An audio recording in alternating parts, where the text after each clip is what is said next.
जी बिस्मिल्लाहिर्रहमानिर्रहीम अस्सलाम वालेकुम नाजरीन ਤੁਸੀਂ ਵੇਖਦੇ ਪਏ ਯੂਨਾਈਟਿਡ ਪਾਕਿਸਤਾਨ ਟੀਵੀ। ਕੀ ਹਾਲ ਚਾਲ ਹੈ ਜੀ ਸਾਰੇ ਦੋਸਤਾਂ ਭਰਾਵਾਂ ਦਾ, ਵਿਊਅਰਸ ਦਾ। ਉਮੀਦ ਕਰਦਾ ਖੈਰਫੀਅਤ ਨਾਲ ਹੋਵੋਗੇ ਤੇ ਦੁਆ ਗੋ ਅੱਲਾਹ ਤਾਲਾ ਅਗੇ ਕਿ ਅੱਲਾਹ ਤਾਲਾ ਤੁਹਾਨੂੰ ਇਸੇ ਤਰ੍ਹਾਂ ਹਮੇਸ਼ਾ ਖੁਸ਼ੋ-ਬਾਸ਼ ਖੁਸ਼ੋ ਖੁਰਮ ਰੱਖੇ ਤੇ ਹਮੇਸ਼ਾ ਹੱਸਦੇ ਵਸਦੇ ਰਹੋ ਜੀ। ਮੇਰੇ ਵਾਸਤੇ ਵੀ ਦੁਆ ਕਰ ਛੱਡੀ ਕਰੋ। ਤੇ ਵੀਡੀਓ ਸ਼ੁਰੂ ਕਰਨ ਤੋਂ ਪਹਿਲਾਂ ਗੁਜ਼ਾਰਿਸ਼ ਕਰਾਂਗਾ, ਸਭ ਤੋਂ ਪਹਿਲਾਂ ਰਿਕੁਐਸਟ ਕਰਾਂਗਾ ਹਮੇਸ਼ਾ ਦੀ ਤਰ੍ਹਾਂ ਕਿ ਅਗਰ ਯੂਨਾਈਟਿਡ ਪਾਕਿਸਤਾਨ ਟੀਵੀ ਨੂੰ ਤੁਸੀਂ ਅਜੇ ਤੱਕ ਸਬਸਕ੍ਰਾਈਬ ਨਹੀਂ ਕੀਤਾ, ਸਭ ਤੋਂ ਪਹਿਲਾਂ ਸਬਸਕ੍ਰਾਈਬ ਕਰ ਲਓ। ਨਾਲ ਹੀ ਬੈਲ ਆਈਕਨ ਦਾ ਬਟਨ ਮਿਲੇਗਾ, ਉਹ ਵੀ ਪ੍ਰੈਸ ਕਰ ਲਓ। ਮਕਸਦ ਇਹ ਵੇ ਕਿ ਹਰ ਨਵੀਂ ਤੋਂ ਨਵੀਂ ਤੇ ਲੇਟੈਸਟ ਵੀਡੀਓ ਸਭ ਤੋਂ ਪਹਿਲਾਂ ਤੁਹਾਡੇ ਦੋਸਤਾਂ ਭਰਾਵਾਂ ਕੋਲ ਪਹੁੰਚਦੀ ਰਹੇ। ਕੋਈ ਵੀ ਵੀਡੀਓ ਤੁਹਾਡੇ ਕੋਲ ਮਿਸ ਨਾ ਹੋਵੇ। ਬੈਲ ਆਈਕਨ ਦਾ ਬਟਨ ਤੁਸੀਂ ਪ੍ਰੈਸ ਕੀਤਾ ਹੋਵੇਗਾ, ਕੋਈ ਵੀ ਨੋਟੀਫਿਕੇਸ਼ਨ ਤੁਹਾਡੇ ਕੋਲ ਮਿਸ ਨਹੀਂ ਹੋਏਗਾ। ਤੇ ਅੱਜ ਜਨਾਬ ਅਸੀਂ ਬਹੁਤ ਹੀ ਪਿਆਰੀ ਤੇ ਖੂਬਸੂਰਤ ਜੀ ਵੀਡੀਓ ਲੈ ਕੇ ਆਏ ਹਾਂ। ਤੇ ਵੀਡੀਓ ਨੂੰ ਜਨਾਬ ਲਾਈਕ ਵੀ करना है, शेयर भी करना है यूनाइटेड पाकिस्तान टीवी की टीम की हौसला अफजाई वास्ते। तो कमेंट करके भी दसना है कि किदां दी वीडियो लगी। तो आओ जी वीडियो शुरू करते हैं। देख सकते हो बगैर टाइम ज़ाया करने तो पहला तुहानूं मैं वीडियो विखा रहा, सही नहीं बनी थोड़ी जी वायरल देख सकते हो। फिर भी मैं अच्छे क्लिप व्यू लैने तुसीं वेखो रियल च अगर इस गां नूं वेखदे हो तो माशाल्लाह बहुत ही खूबसूरत और मतलब कि वेख सकते हो। दूसरी साइड तुसीं वीडियो बना रहे हैं हुण तो रिजल्ट अच्छा आ रहा काफ़ी, ठीक है जी। तो बाकी गां माशाल्लाह खड़ी होवे तो पता लगता सोहनी, इंतहाई खूबसूरत ते सोहनी गां माशाल्लाह। खलोती होवे पता लगता जी गां खलोती है, ठीक है। बाकी तुसीं स्क्रीन ते वेख ही रहे हो सारियां चीज़ां जनाब। तो यह जनाब साहीवाल दा क्रॉस है, वेख रहे हो माशाल्लाह बहुत ही खूबसूरत प्यारी गां है जनाब। कोई गर्मी गुरमी का कोई मसला ही नहीं जनाब। बड़े माड़े घर को खलोती हुई है। तो जे अगर किसी फार्म से या किसी अच्छी जगह पर होंगी है तो जिन्ना गल होई यार कि जिन्ना पाउणा उन्ना ही दुध लैना है, ठीक है।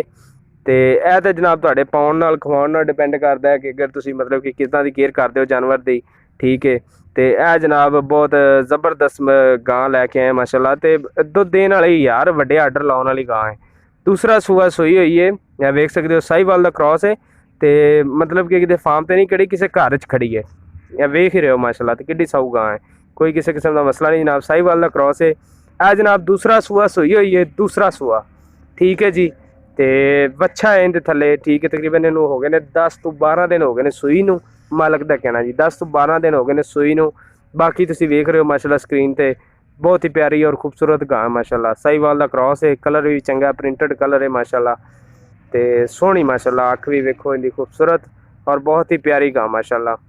तो वेख सकते हो माशाल्लाह साहीवाल दा क्रॉस है। बाकी यार ये जिन्ना तुसीं मतलब कि तुहानूं मैं अगे भी दस चुकिया कि इत्थे इहदी गां दी इन्नी केयर नहीं हो रही, ये घर च खलोती है।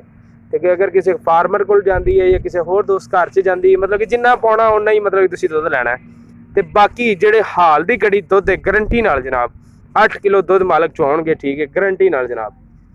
जिद्दां मर्जी चोवो, मतलब कि जिद्दां मर्जी तुसीं चैक करो, कोई किसी किस्म का मसला नहीं। थान शान सब कुछ ओके जनाब। बाकी सारियां चीज़ां वेख रहे हो। दूसरा सूआ सोई हुई है, ठीक है। थल्ले इस बच्चा दिता जनाब। तो बाकी तुसीं वेख रहे हो माशाल्लाह गां नूं बहुत ही खूबसूरत और प्यारी गां है, ठीक है जी। तो हाल दी घड़ी मालकां दा कहना जी गारंटी नाल 8 किलो दुध चुआवांगे, ठीक है।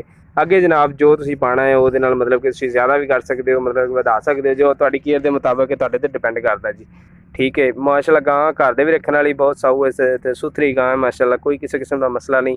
तो जो तुसीं इस नूं रियल च वेखोगे तो तुहानूं पता लगे वाकई गां सोहनी है माशाल्लाह, खूबसूरत गां माशाल्लाह खड़ी हुई पता लगता है, ठीक है जी। या दूसरी साइड ते तुहानूं वहाने जी, दूसरी साइड ते वेखो जी कैमरा हुण मतलब कि बिल्कुल अगे नालों डिफरेंट नज़र आ रही तुहानूं, ठीक है जी। तो बाकी जनाब ये गां दी इन्नी महंगी कोनी, ठीक है। इहदी मैं डिमांड मैंशन करदा जावां, मालक जनाब इहदी 1,60,000 रुपया डिमांड कर रहा जी। 1,60,000 रुपये मालक डिमांड करता पिया जी। बाकी तुसीं वेख रहे हो सारियां चीज़ां बहुत ही खूबसूरत। तो 8 किलो मालक का कहना कि गारंटी नाल दुध चुआवांगा जी, ठीक है। तो बाकी तुसीं वेख सकते हो अपना गां च कोई शक नहीं माशाल्लाह खूबसूरत गां है। तो मजीद मालूमात वास्ते तुसीं कॉन्टैक्ट कर सकते हो साडे नंबरां ते दिते गए नंबरां ते। तो जिस तरह के तुसीं वेख रहे हो कि नंबर साडे स्क्रीन ते भी मैंशन किए गए हैं, मजीद तुहानूं डिस्क्रिप्शन च भी मिल जाएंगे साडे जिन्ने भी सोशल लिंक आईडियां अकाउंट ने, जो भी सारा कुछ तुहानूं उत्थे मिल जाएगा, नंबर भी मिल जाएंगे। तो कॉन्टैक्ट करो अगर किसी दोस्त भरा नूं गां पसंद आती है। तो बच्चा भी जनाब वहा देंगे तुहानूं, ठीक है। राबता कर सकता है, बहुत ही प्यारा तो खूबसूरत बच्चा है इहदे थल्ले, ठीक है जी। साडे नाल राबता कर सकता है जी। अज दी वीडियो किदां दी लगी ए जनाब अपना कमेंट करके जरूर दसना। तुसीं फीडबैक का इजहार साडे नाल जरूर करना है। तो यूनाइटेड पाकिस्तान टीवी की टीम नूं दिओ अज दी वीडियो दे नाल इजाज़त। मिलते हैं नैक्सट वीडियो के नाल। अल्लाह हाफिज़, अल्लाह निगहबान।